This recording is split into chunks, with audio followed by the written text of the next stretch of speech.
Jean de Brito naît au Portugal, au cœur de l'époque moderne en 1647, dans une famille noble proche de la cour royale. Dès l'enfance, il est marqué par une santé fragile. Une grave maladie manque de l'emporter alors qu'il est encore jeune. Sa mère confie alors son fils à la protection de la Vierge Marie, convaincue que sa vie appartient désormais à Dieu. Jean survit, et cet événement laisse en lui une profonde conscience de l'appel divin. Très tôt, Jean manifeste un désir clair de se consacrer entièrement à Dieu. Il choisit d'entrer dans la Compagnie de Jésus, une communauté religieuse missionnaire, exigeante et profondément tournée vers l'annonce de l'Évangile. Sa formation est rigoureuse, marquée par la prière, l'étude et l'obéissance.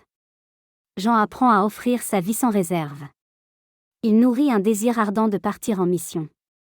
Son regard se tourne vers l'Inde, terre lointaine, culturellement riche mais spirituellement complexe. Envoyé comme missionnaire, Jean comprend rapidement que l'annonce de l'Évangile ne peut se faire sans un profond respect des peuples qu'il rencontre. Il adopte leurs coutumes, apprend leur langue, partage leur mode de vie. Jean de Brito vit parmi les plus pauvres. Il marche pieds nus, se nourrit simplement et accepte les humiliations. Il ne cherche pas à imposer la foi, mais à la proposer par son témoignage de vie. Son attitude touche de nombreux cœurs. Plusieurs personnes découvrent le Christ à travers sa douceur, sa patience et son courage. Mais son engagement ne tarde pas à susciter l'opposition.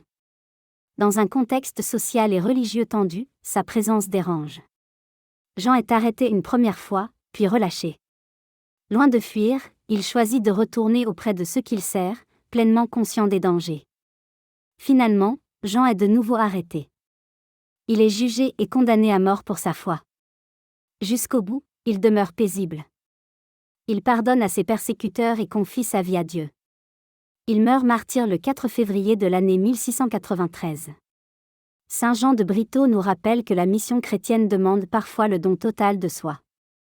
Son témoignage nous invite à une foi courageuse, respectueuse des cultures et enracinée dans l'amour jusqu'au sacrifice.